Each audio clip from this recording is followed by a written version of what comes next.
Right. එහෙනම් අපි තව ගානක් අපි සාකච්ඡා කරමු. අපේ ළමයින්ට මේ ටිකක් කැමති නැති ගානක් මේක ඇහිලා මේගොල්ලෝ. නමුත් මේක හෙට පේපර් එකේ එනවා. තැන් දෙකක එනවා මේ ප්‍රශ්නතක තැන් දෙකක එනවනේ. ස්ට්‍රක්චර් එකෙත් එනවා. දෙක කොටසෙත් එනවනේ. දෙවෙනි පේපර් එකෙත් එනවා. රයිට්. එහෙනම් ඔන්න දරුවෝ දැන් ප්‍රතිශත කොටස මතක් කරමු. ඔක්කොම ටික මතක් කරලා දෙනවා. අමතක වෙච්ච ඔක්කොම ටික. හෙට උදේට කියලා කියන්නේ විභාගයට කලින් දවසෙත් මේක බලන්න පුළුවන් නේ ඕන්නන්නේ. විභාගයට කලින් දවසෙත් මේක බලලා යන්න පුළුවන්. රයිට්. එතකොට ඔන්න බලන්න මේකේ ප්‍රතිශත කරනකොට මොකක්ද ඕනේ? ප්‍රතිශත කරනකොට මේ පාඩමේ සුළු කිරීම තියෙනවද නැද්ද? සුළු. එකම සුළු කිරීම නෙමෙයිද තියෙන්නේ මේකේ. එකම සුළු කිරීම තියෙන්නේ. පොඩි සුළු කිරීමක් තියෙන්නේ. දැන් ඔයාගාව රුපියල් ලක්ෂයක් තියෙනවා කියලා හිතන්නකෝ. ওই ලක්ෂෙන් 10%ක් මට දෙන්නේ. 100%ක් මට දෙන්නේ. ඔය මුදලක් තියෙනවා හැමතිස්සෙක මේ ප්‍රතිශත පාඩමේ තියෙන්නේ කිසියම් මුදලකින් percentage එකක් හොයන කරන්නේ. මුදලකින් හරි කියන්නේ යම් කිසි දෙයකකින් percentage එකක් හොයන්නේ කොහොමද? ඒ percentage එකෙන් වැඩි කර. අපිට ඒක පෙන්නමුද? ඔයාගාව රුපියල් ලක්ෂයක් තියෙනවා. මට 100 ඒකෙන් 110ක් මට දෙන්න. හරියට එහෙනම් මේක හොයන්නේ කොහොමද කියලා බලන්න. අන්න ඒක හොයන්නේ කොහොමද කියලා බලන්න. ඔන්න ටිකක් ලොකුවට ලියුවා අපි. ලක්ෂයට බින්දු කීයද? 5යි. right. ගුණ කරන්නේ. ඇයි ගුණ කරන්නේ? ඒක තමයි ක්‍රමේ. ඒක 100ට 10ක් හොයන්න. 100ට 10ක්. 100ට 10ක්. ඒක තමයි ක්‍රමේ. දැන් මේකේ බෝල කපන්න පුළුවන්ද බැරිද? මේ බෝල දෙකට මේ බෝලේ. මේ බෝලෙට මේ බෝල. කවුද දෙන්න ඉතුරු වෙන්නේ? 10000 රුපියල් 10. ඒ කියන්නේ රුපියල් ලක්ෂකින් 110ක් කියන්නේ කීයක්ද? 10000. රුපියල් 10000යි. රයිට්. ඒතර මේ ඇයි මේක ඉගෙනන්නේ මේ තියරි ටික තමයි මේ හැම තැනම තියෙන්නේ නේ. හැම තැනම තියෙන්නේ මේක. 100ට 10 කියන එක තමයි මේ 110 කියලා ලියලා තියෙන්නේ. හරි සරලයි. දැන් එහෙනම් හරි. එහෙනම් මේ වගේ සුළු කිරීම වෙනවා. ඔයා දන්නවද මේ පාඩමේ තව වෙන සුළු කිරිල්ලක් තියෙනවා. මම මේ අපි ගාන නෙමෙයි කතා කරන්නේ සුළු කිරීම. ඔයා හිතන්නකෝ 3.5 කියලා ලියන්නේ මෙතන. ඔන්න අපේ ළමයින්ට අමතක වෙන තැන් සහ සමහරක් දරුවන්ට මේක බෑ. 3.5 වැඩි කරන්න 100ක්. මේක දන්නවා පොඩි උණුත් දන්නවා මේක. මේ දශමේ මෙහාට ගෙන්නනවා. එකක් ගෙනිච්චාම එක බිඳුවක් වැය වෙනවා. ස්ථාන දෙකක් යනවා. එහෙනම් උත්තරේ කීයද? 350යි. මෙන්න මේ වගේ සුළු කිරිලි තියනවද නැද්ද?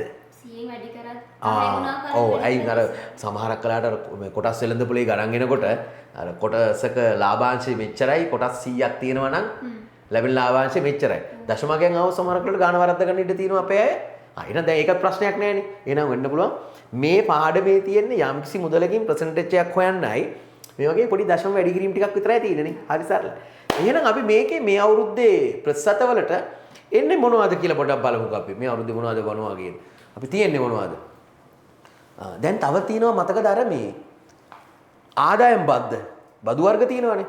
ආදායම් බද්ද කිව්වොත් මොන බද්ද කියලා කිව්වොත් ඒ යම්කිසි මුදලකින්නේ ඒ අපි ඒක හොයන්නේ. රයිට්. දැන් අපි බලමු ඇත්තටම පොඩි ගාණක් අරන් බලමු මේගොල්ලන්ට මේ ගාණකින් මේ සියල්ල මතක් කරලා දෙමුද අපි ඔක්කොම ටික. රයිට්. දැන් බොන්න බලන්න මෙහෙම.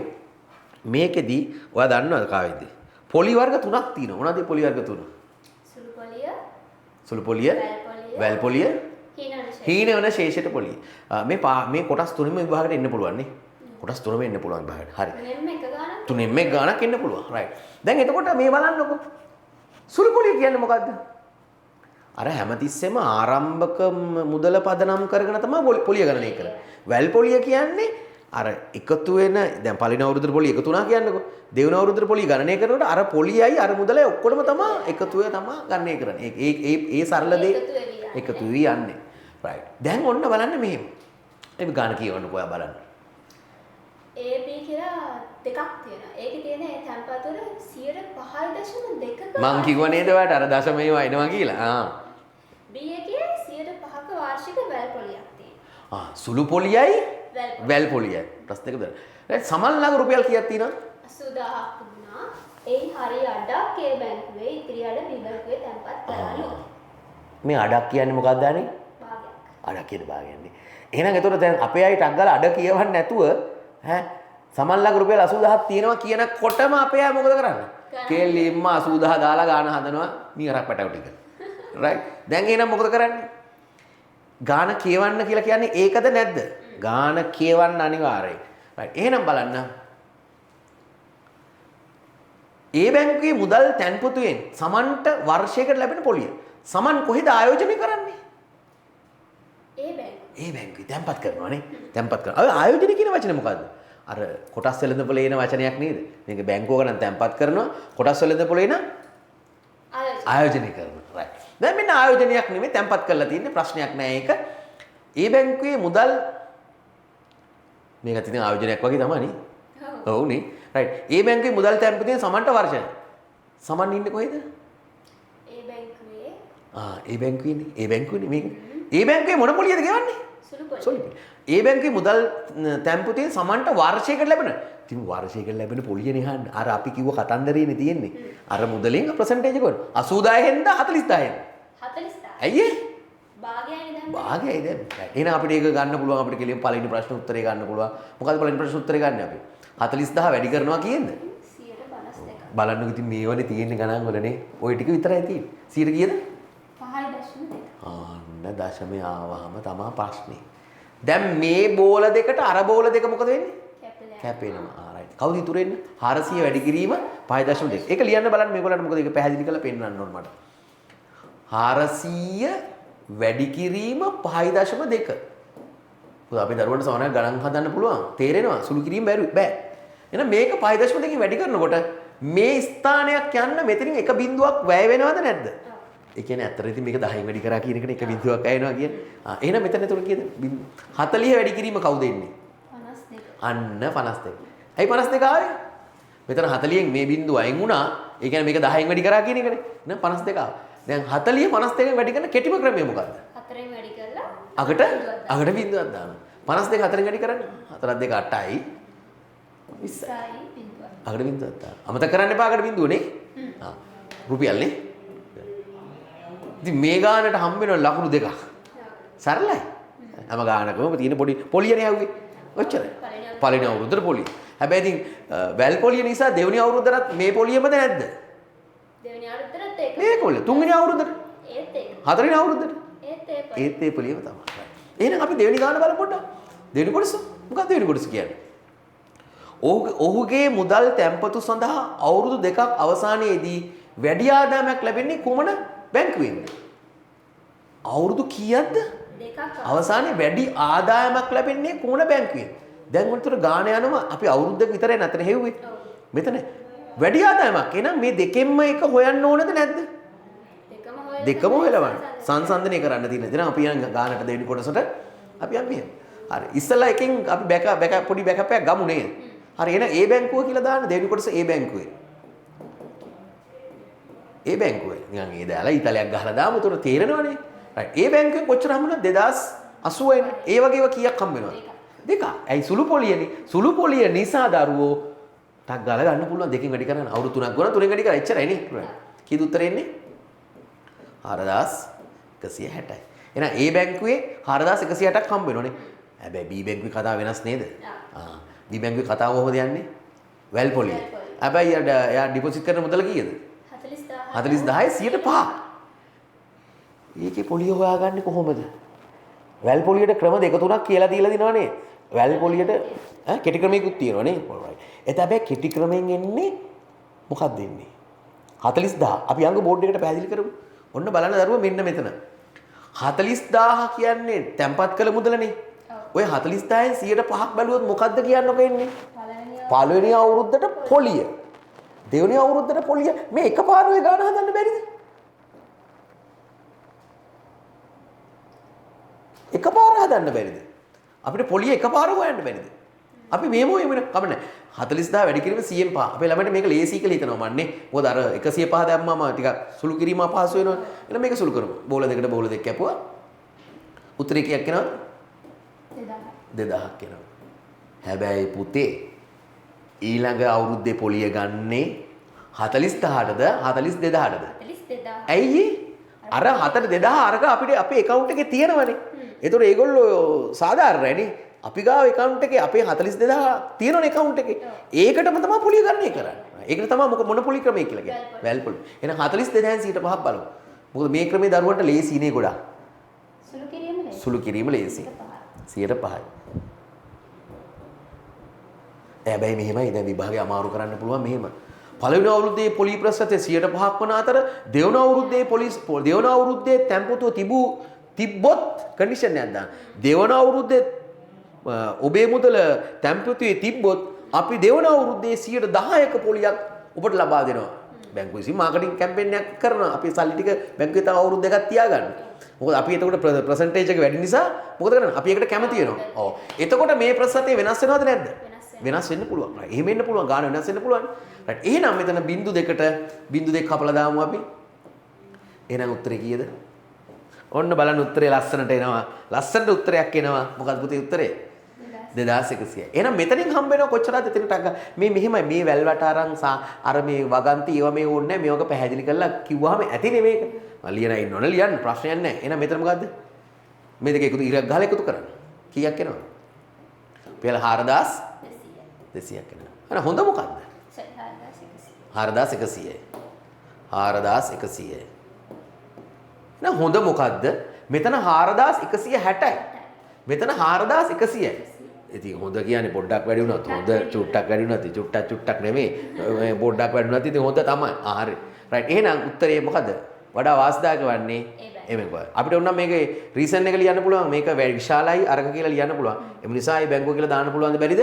පුළුවන් දාන්න. රයිට්.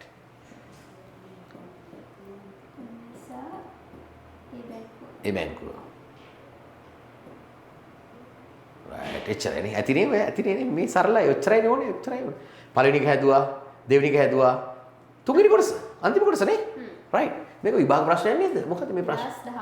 2018 ගාන ගත්තේ දරුවෝ පැහැදිලි වෙන්න සහ මේව මතක් කරලා දෙන්නයි මේ ගාන ගත්තේ. ඔයාලට අනුමාන ප්‍රශ්න පත්‍ර දෙකක් කියලා දෙනවා. ඒකේ අපි උත්තර දැම්මනේ ඒගොල්ලන්ට. ඔව්. එක ප්‍රශ්න පත්‍රයක දෙකම දැම්මද? දෙකේම දාලා තියෙනවා. ඒ ටිකත් චුට්ටක් ඒ ටිකත් පොඩ්ඩක් බලලා ඒ ප්‍රශ්න පත්‍ර ටික හොඳට බලලා ඔක්කොම කරලා විභාග දවසට කියලා රජෙක් වගේ ලියලා එන්න ඕන. හරිද? පෙරදිලා එහෙම එන්නේ නැහැ. හරිද? රයිට්. දැන් බලන්න. ඔයාට මේගොල්ලන්ට කියන්න දෙයක් තියෙනවද? විභාගයට බය වෙන්න ඕනද? හැබැයි මේගොල්ලෝ ගියහම බය වෙනවා. මේගොල්ලෝ ගියහම බය වෙනවා. පේපරේ ගත්තාම බය වෙනවා. පේපරේ ගත්තාම අතර ගත්තාම බය. අන්නේ බය නැති කරගන්න. මම මේක ලියලා එනවා හොඳට ලියලා එනවා කියන්නේ ෆුල් රිලැක්ස් එකේ යන්න ඕනේ පේපර් එක. දැන් මේ බය වුණොත් දන්න දේත් අමතක වෙනවා. රයිට්. එහෙනම් ෆුල් රිලැක්ස් එකේ ගිහිල්ලා මේක ගේම ගහලා එන්න ඕනේ. රයිට්. අපේ දරුවෝ ටික දක්ෂයි ඉතින් ඒගොල්ලෝ ටික කරගනි. රයිට්. එහෙනම් බලන්න මේ විශ්වාසයෙන් යන්න. ඔයාටම හැමදාම කියලා තියෙනවා විශ්වාසයෙන් යන්න. ඔයා ගැන ලොකු විශ්වාසයක් තියාගන්න ප්‍රශ්න පත්‍රය කරනකොට ජීවිතේ හැම දෙයකටම Tamanට විශ්වාසයක් තියාගන්න. ඒක මාර වටිනවද නැද්ද? වටිනවා ඒක. රයිට්. එහෙනම් අපි බලමු මොකද්ද? ඒ ගානේ පෙරලෙනවා වෙන පැත්තකට පෙරලෙනවද නැද්ද? කොටස් වෙලඳ පොළ පැත්තට පෙරලෙනවා. මේ කොටස් වෙලඳ පොළ කියන්නේ මොකක්ද? කොටස් වෙලඳ පොළේ පොඩි සරල දෙයක් තියෙන මතක් පොඩ වඩ මතක් කරන්න. දැන් ඔයා අරන් එනවා රුපියල් ලක්ෂයක් අරන් එනවා. ඔයා අනස මේ මං ගාව ලක්ෂයක් තියෙනවා. ඇත්තටම මේ මුදල් ඉතිරි කරනවට වඩා මුදල් ආයෝජනය කරන එක ඔයාට ওই බැංකුවේ දාලා තියන්න පුළුවන්. නමුත් ඒ වුණාට මේවා දරුවෝ මේවා ප්‍රායෝගික ලෝකේ මේවා භාවිතා කරන්න ඕනේ නේ. කොටස් වෙලඳ පොළේ මුදල් ආයෝජනය කරාම ඒක අමුතු කලාවක් හැබැයි ඒක මෙතෙන්ට ඕනේ නැහැ අපි කතාව නවත්තමුනේ. අවශ්‍ය නැහැ නේ. රයිට්. අපි එහෙනම් මෙහෙම කරමු. බලමු ගාන බලමු.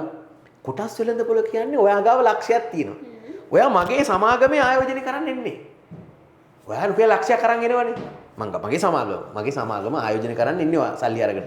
ඒතර මම කියනවා ඔයාට මුලින්ම ඔයා ගාව ලක්ෂයක් තියෙන්නේ. රයිට්. අපේ මම කියන කාරණා දෙකක් තියෙනවා. අපේ කොටසක වෙළඳපොළ මිල. ඒ කියන්නේ මේ අවස්ථාවේ පවතින මිල මම කියන අපේ කොටසක් රුපියල් 100යි. හරි. මේ කැලක් 100යි කියලා කියනවා. හරි. ඒතර කියනවා මම ඔයා අහන ප්‍රශ්නයක්. හරි. ඕගොල්ලෝ අවුරුද්දේ අවසානයේ අපිට ෂෙයාර්ස් එකකට කීයක් දෙනවද කියලා අහනවා. ෂෙයාර්ස් එකට කීයක් දෙනවද? අන්න ඔන්න ඔය පොඩි දේ තමයි තියෙන්නේ නේ.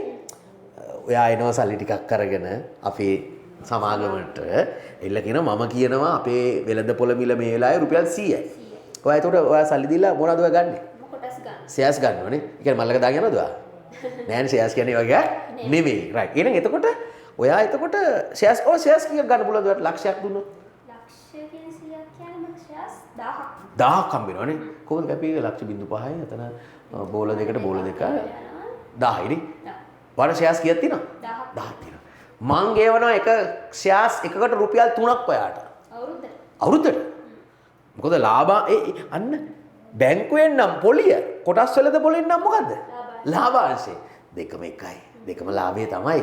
අරකට වචනයක් පාවිච්චි කරන මොකක් කියලාද? ලාභාංශ කියලා පාවිච්චි කරනවා. එහෙනම් එතකොට ඔයාගේ ලාභාංශ කීයද? අපි 1000 තිබ්බා. මම 30ක් ගෙවනවා. තුන රුපියල් 3ක් ගෙවනවා. ඔව්. 3000ක් හම්බ වෙනවා. රයිට්. දැන් මේගොල්ලෝ හිතන්නේ දැන් කොටස් වල දබලේ රුපියල් 3000 මොකටද ඔක නෑ අපි ගොඩක් ලොකු කොටස් ගන්නවා. කොටස් ලක්ෂයක් විතර ගන්නකොට ලොකු මේකක් එනවද නැද්ද? එනවා. සමහරක් සමාගම් තියෙනවා කොටසකට ලොකු ගණන් ගෙවනවා. රයිට්. දැන් එතකොට අන්න ඔය පොඩි දෙනේ තියෙන්නේ. ඔච්චරයි. ඔතනින් පස්සේ තව පොඩි කෑල්ලක් තියෙනවා ඉස්සරහට. මොකද්ද මේ කෑල්ල? හරි ලස්සනයි. මොකද්ද මේ කෑල්ල? මොකද්ද? අපි දැන් ඔයාට හිතෙනවා මට දැන් අවුරුද්දක් ගියාට පස්සේ ඔයා ලාභාංශ ගන්නවා. ඒක ඔයාගේ ෂෙයාර්ස් කියන්නේ ඔයා ආයෝජනය කරපු එකට හම්බෙච්ච දෙයක් නේ. ලාභේනේ. ඔයා ඊට පස්සේ මොකද කරන්නේ? මේ ටික ඔයාට ඕනේ නැහැ කියලා හිතලා ඔයා මේ ටික විකුණනවා. ඔයාට සල්ලි අවශ්‍යතාවයක් කියලා ඔයා මේ ටික විකුණනවා. මේ ටික විකුණන්න පුළුවන් ඔයාට. හැම විකුණාත්තේ මම ගත්ත කොටසකේ රුපියල් 100 ගානනේ. ඔව්. ඒතර විකුණාත්තේ ඒ ගානම තියෙනවා. ඒක ඔයා කැමැත්ත.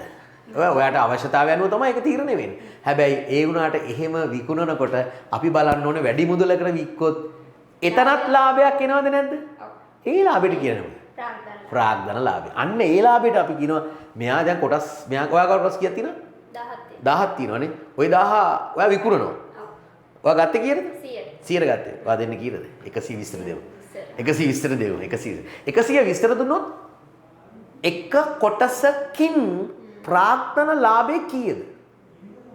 රුපියල් 20ක් වෙනවා. එක කොටසකින් දරුව ප්‍රාග්ධන ලාභය රුපියල් 20ක් වෙනවා. එතකොට රුපියල් 20 එක කොටසකින්. එහෙනම් ඔයාගේ ප්‍රාග්ධන ලාභය ඔක්කොම ප්‍රාග්ධන ලාභය කීයද? කොටස් 1000ක් 1000ක් තිබ්බා 20න් වැඩි කරාම උත්තරේ එනවා. ඔව්. දැන් සමහරක් වෙලාවට ළමයි ওই ප්‍රාග්ධන ලාභය ගන්න ක්‍රමයක් තියෙනවා. කොටස් වල විකුණුම් මිලෙන් කොටස් වල මොකක්ද අඩු කරන්නේ? මිල අඩු කරනවා. සමහරක් වෙලාවට ප්‍රාග්ධන අලාභات වෙන්න පුළුවන්ද බැරිද? පුළුවන් වෙන්න පුළුවන්. ගොඩක් වෙලාවට ඉතින් පේපර් එකේ ඉන්නේ ප්‍රාග්ධන ලාභනේ. රයිට්. අපි එහෙනම් මේ ගානේ මම හිතන්නේ අපි ටික ඔක්කොම ටික කිව්වනේ. ඔක්කොම ටික විස්තර කරන්න මේගොල්ලන්ට. රයිට්. දැන් බලන්නකෝ ඔයා කියවන්නකෝ මේ ගාන. අවුරුදු දෙකකට පසු සමන් හොට තැන්පතු දෙකෙන්ම ලැබුණු මුළු ආදායමට ආරම්භයේදී තැන්පත් කළ මුදල සහ තවත් අමතර මුදලක් එකතු කොට එම මුළු මුදල කොටසක් සමාගම කොටස් මිලදී ගැනීමට යෙදවිය. කොටසක මිල 50යි. වාර්ෂිකව ඒගොල්ලෝ ගෙවන රුපියල් 2ක්. වර්ෂයක් අවසානයේ 3600ක් හම්බෙලා තියෙනවා ලාභාංශ ආදායම විදියට. ඒතර අපෙන් අහන ප්‍රශ්නේ අමතරව එකතු කරපු මුදල. දැන් මෙහෙමනේ. අපි දරුවන මේ වගේ ගානක් අහව මේක හොඳට කියවන්න ඕනේ. මේක කෑලි කෑලි වලට කඩා ගන්න ඕනේ. ගානේ දැන් ඔය සමහරක් කළා පේපර් එකේ ලොකු සිංහල හැල්ලක් තියෙනවනේ. සිංහල හැල්ලක් තිබ්බට ඒකේ ඇතුළත තියෙන දේ ඕනම් ගන්න පුළුවන් අපිට නේ. රයිට්. අපි මේක වචනෙන් වචන බලමු. අවුරුදු දෙකකට පසු. ඒක වැදගත්ද? වැදගත් නේ අවුරුදු දෙකකට පසු. සමන් ඔහුට තැන්පතු දෙකේම ලැබුණු මුළු ආදායම. තැන්පතු දෙකේම ලැබුණු මුළු ආදායමට. අන්න එතන ඉස්සල්ලා අපිට මේ වාක්‍ය කියනකොටම ඔයාට බැරිද තැන්පතු දෙකෙන්ම ලැබිච්ච ආදායම හොයන්න බැරිද? කලින් අපි හෙව්වා. කලින් හෙව්වනේ. තැන්පතු දෙකෙන්ම ලැබුණු මුළු ආදායම. ඒ ඔක්කොම ටික. ඒ කියන්නේ තැන්පත් කරු මුදලයි ඔක්කොමද නැද්ද? ඔක්කොම. අර කෙලින්ම අර account close කරනවා නේ. close කරලා ගන්න. එහෙනම් බලමු අපි එතන. අපිට අපයි යංකෝ අපි පරණ තැනට පොඩ්ඩක් බලන්න ඊළඟ පිටුවට. මේ තියෙන්නේ 40000 40000යි 80000 එහෙම තියෙනවද නැද්ද? මේ පොලි කෑලි දෙක නේද මෙයාට එකතු වෙන්නේ.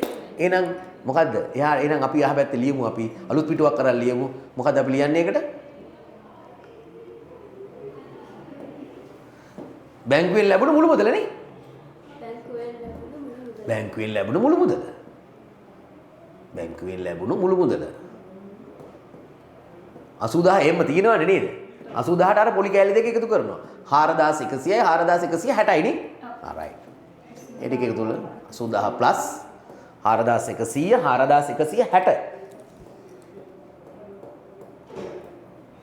right. right එන හරි. එහෙනම් මෙතන අපි මේ ටික එකතු කරාම කීයක් එනවද? නිකන් මැනුවල් නිකන් ඕනලා එකතු කරන්න පුළුවන් නෑනේ නේ? 80000 88000 260යි. ඒව නිකන් හිතින් එකතු කරන්න පුළුවන් නේ. right. දැන් මේක බැංකුවෙන් ලැබුණා නේද? මේ ඔක්කොම ටික. ලැබුණානේ. ඕකට තව අමතර මුදලක් ගන්න. තව අමතර මුදල අපි ඕන x කියලා ගන්නත් පුළුවන්. right. අපි බලමු අපි දැන් ඉස්සරහට ගිහලා ගානේ තව මොනවද තියෙන්නේ කියලා. දැන් ඔන්න බලන්න මේගොල්ලෝ කියනවා අවුරුදු දෙකකට පසු සමන් ඔහුට තැන්පත්තු දෙකෙන්ම ලැබුණු මුළු ආදායමට මේ කමාවක් නේ දාලා තියෙන්නේ. බ්‍රේක් එකක් ගන්න ඕනේ. ආරම්භයේදී තැන්පත් කළ මුදල සහ ආරම්භයේ තැන්පත් වුණ 81 ඔක්කොම මුදල සහ තවත් අමතර මුදලක් එකතු කොට එම මුළු මුදල සමාගම කොටස් මිලදී ගැනීමට හරි. දැන් අපි අර 80000 කීයක් 88260ක් ආවා. ඒකට තව මුදලක් දානවා. මේ මුදල දාලා දැන් මෙයා මොකද කරන්නේ? ව්‍යාපාරයක මුදල් ආයෝජනය කරන්න යන්නේ. ඒ කියන්නේ කොටස් මිලදී ගන්න යන්නේ. බලමු එතකොට. කොටස් මිලදී ගැනීමට යෙදවිය. එම සමාගමේ කොටසක වෙළඳපොළ මිල කීයද? 50. ඒ කියන්නේ මෙයා කෑල්ලක් ගන්න කී ගානේ? 50 ගානේ ගන්නේ. 50 කොටසක වෙළඳපොළ මිල රුපියල් 50 කී. ඒතර කොටස් ගන්න හොයා ගන්න පුළුවන් නේ. අර අමතර මුදල දන්නේ නෑනේ. අමතර මුදල ඕන x කියලා දාලා ගාන හදා ගන්න පුළුවන්ද බැරිද? ඒක තමයි හොයන්න කියන්නේ. අමතර මුදල තමයි හොයන්න කියන්නේ. රයිට්. එහෙනම් අපිට පුළුවන් රුපියල් 50යි. එහෙනම් අර ආයෝජනය කළ මුදල මේ 50න් බෙදුවාම කොටස් ගන්න එනවා නේද? රයිට්. සමාගම වාර්ෂික කොටසකට කීයක් ගන්න රුපියල් කීයක් ගෙවනවා? දෙකක ලාභාංශයක් ගෙවනවා කියලා කියනවා. ලාභාංශයක් ගෙවයි. වර්ෂයක් අවසානයේ ඔහුට රුපියල් 3600ක ලාභාංශ බලන්නකො මෙතන පොඩි පොයින්ට් එකක් අල්ල ගන්න පුළුවන්. අපිට අතනින් කොටස් ගන්න හොයා ගන්න ඕනේ නැහැ. මෙතනින් කොටස් ගන්න හොයා ගන්න පුළුවන් නේ. අර x දාලා සමීකරණ ගන්න එපා ගණන් වලට නේ. ඒතර සංකීර්ණ වෙනවනේ. මේ 3600 හම්බ වෙන්නේ කොහොමද? කෑලි ගාන දෙකෙන් වැඩි කරාම නේද? ඔව්. රිටර්න් එක 3600 දෙකෙන් බෙදුවාම කොටස් ගන්න. එහෙනම් අපි ලියන්න පුළුවන්. එහෙනම් ඔහු මිලදී ගත් කොටස් ගණන. දැන් අපේ අය මිලදී ගත් කොටස් ගණන හොයන්න හැමතිස්සෙම පාවිච්චි කරන්නේ මොකක්ද දන්නවද?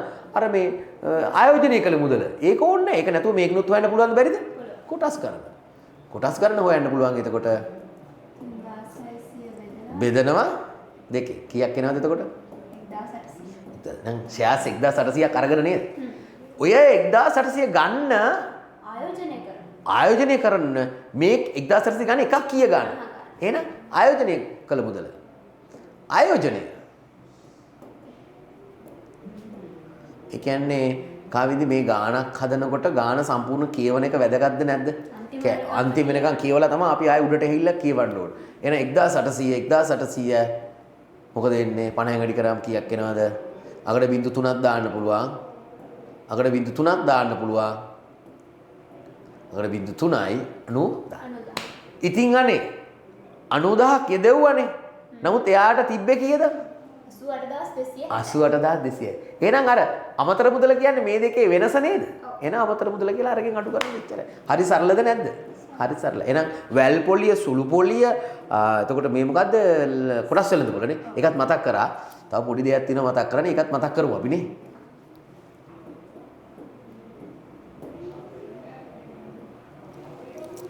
රයිට්. එහෙනම් ඒකත් හරි එන. රයිට්. එහෙනම් ඒකත් ප්‍රශ්නයක් නෑ. ඒකත් හරි. 1000 කීයද ආවේ?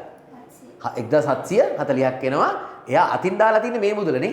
රයිට්. එහෙනම් එච්චරයි. එහෙනම් මේ ගාන කම්ප්ලීට් නේ ඉවරයිනේ. රයිට්. අපි ආයෙ තව ගානකින් හම්බෙමු. තව ගානකින් බයි.